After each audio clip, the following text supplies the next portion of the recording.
సంక్రాంతి పండుగని ఎందుకు సంక్రాంతి పండుగ అని అంటారు తెలిస్తే నాకు కూడా చెప్పండి. కాసేపు మన ఈ కుళ్ళు జోకులను పక్కన పెట్టి ఇంకా ఈ వీడియో విషయానికి వస్తే, ఇంకా సంక్రాంతికి వచ్చిన చుట్టాలను ఇంట్లోనే పెట్టకుండా సినిమాకి అయితే తోలుకుపోతాను. అంతే లేదు, నన్నే వాళ్ళు తోలుకుపోతున్నారు. ఏ సినిమాకో కాదు, మన చిరంజీవి గారి సినిమాకి. మొన్న రాసాప్ సినిమాకి పోయినామా, అదంతా నచ్చలేదు. అందుకని ఈసారి మళ్ళీ చిరంజీవి గారి సినిమాకి పోయినా. ఎవరు బండ్లు వాళ్ళు తీసుకొని జంటలు జంటలుగా బండ్లు ఎక్కిపోతాను. మా ఇంట్లో మొగోళ్ళ తొందర ఎట్టుంటదంటే, సినిమాకు టైం కాకముందునే సినిమా హాల్ కి దొడుకొచ్చినారు. వీడికి వచ్చినాక మమ్మల్ని పిల్లల్ని ఒక మూలను పడేసి మీరు ఎటైనా చావండి అని వాళ్ళు ఫోన్ చూసుకుంటున్నారు.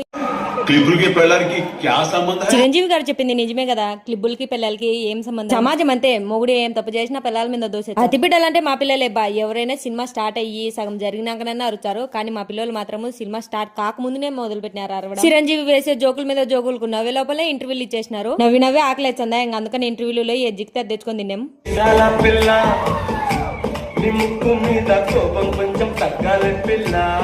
పాట అయిపోగానే మళ్ళా వెంకటేష్ గారు ఎంట్రీ ఇచ్చినారు. ఎంట్రీ అయితే సూపర్ ఉంది. చెప్పాలంటే సినిమా బాగుంది. సినిమాను మించి సినిమా హాల్ అయితే ఇంకా బాగుంది. మళ్ళీ మధ్య మధ్యలో పాట వచ్చినప్పుడల్లా లైట్లు కూడా వేస్తున్నారు. ఆ లైట్లకు ఇంకా ఊపొచ్చింది. కుర్జీలు ఒక్కరం కూడా కూర్చోలే, ఆరుచానే ఉండం, డాన్స్ లేచానే ఉండం. ఈ హాల్ ఎక్కడో కాదు, మన ప్రొద్దుటూరులోనే. ఈ రోజుకైతే ఇంతనబ్బా, ఇంకో వీడితో మళ్ళీ ఇంటికి వచ్చా మళ్ళీ ఎరుగుంట కడ శనగబడిలు అయితే పిక్కొచ్చిన. ఈ వీడియో నచ్చితే ఒక